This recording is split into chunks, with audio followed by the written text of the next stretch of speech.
मणिशंकर अय्यर जी फिर से प्रकट हुए हैं। उन्होंने किताब लिखा है अय्यर की आत्मकथा। आप सभी जानते हैं कि मणिशंकर अय्यर जी को एक फ्रिंज एलिमेंट के रूप में प्रस्तुत किया जाता है। दरअसल वो फ्रिंज एलिमेंट नहीं है। गांधी परिवार के सबसे निकटतम व्यक्तियों में से अगर कोई व्यक्ति है, कोई राजनेता है, और आज से नहीं, शुरू से ही कोई व्यक्ति है, तो उनका नाम है मणिशंकर अय्यर। यह कहना अतिशयोक्ति नहीं होगा कि वो गांधी राज परिवार के मुकुटमणि हैं। गांधी परिवार का जो मुकुट है, उनमें जो सर्वोच्च चमकता हुआ मणि है, वो मणिशंकर अय्यर जी हैं। तो स्वाभाविक रूप से अगर कोई आत्मकथा मणिशंकर अय्यर जी की लिखी गई है और कोई स्टेटमेंट मणिशंकर अय्यर जी देते हैं, तो वो केवल मणिशंकर अय्यर जी का स्टेटमेंट है या उन्हीं के भाव हैं, ऐसा नहीं है।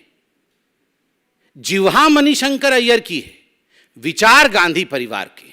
जब भी ये चुनाव आते हैं, चुनाव से ठीक पहले गांधी परिवार अपने एक प्रॉक्सी मणिशंकर अय्यर के माध्यम से कुछ स्टेटमेंट्स रखवाते हैं और ये जो मुकुटमणि है वो चमकता है।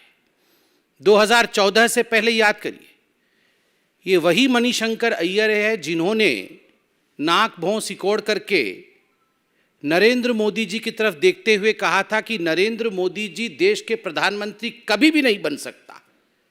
बन सकते भी नहीं बोला, बन सकता। मोदी कभी भी देश का प्रधानमंत्री नहीं बन सकता। ज्यादा से ज्यादा अगर वो चाहे तो आके जो प्लेनरी सेशन और जो कांग्रेस का सम्मेलन हो रहा है दिल्ली में, उसके बाहर टेंट लगा करके चाय बेचने का काम करे। नतीजा आप सबको पता है। देश की जनता ने नरेंद्र मोदी जी को, भारतीय जनता पार्टी और एनडीए को थंपिंग मेजॉरिटी के साथ सरकार बनाया। 2019 के चुनाव से पहले गांधी परिवार के मुकुटमणि मणिशंकर अय्यर, उन्होंने फिर से कहा था और उस बार पाकिस्तान में जाकर कहा था कि मोदी को हराना होगा, मोदी को हराना होगा, मोदी को हटाना होगा। ये वही मणिशंकर अय्यर है जिन्होंने 2019 के चुनाव से पहले घोषणा की थी और जिस प्रकार के भाषा का प्रयोग किया था और कहा था कि नरेंद्र मोदी एक नीच आदमी है।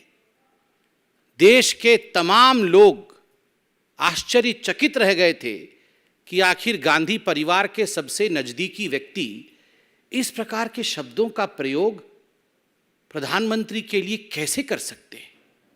उसका भी नतीजा आपने देखा था। लोगों ने इस प्रकार के घमंड से भरे स्टेटमेंट्स और इस प्रकार घमंड से भरे नेताओं का हश्र क्या किया।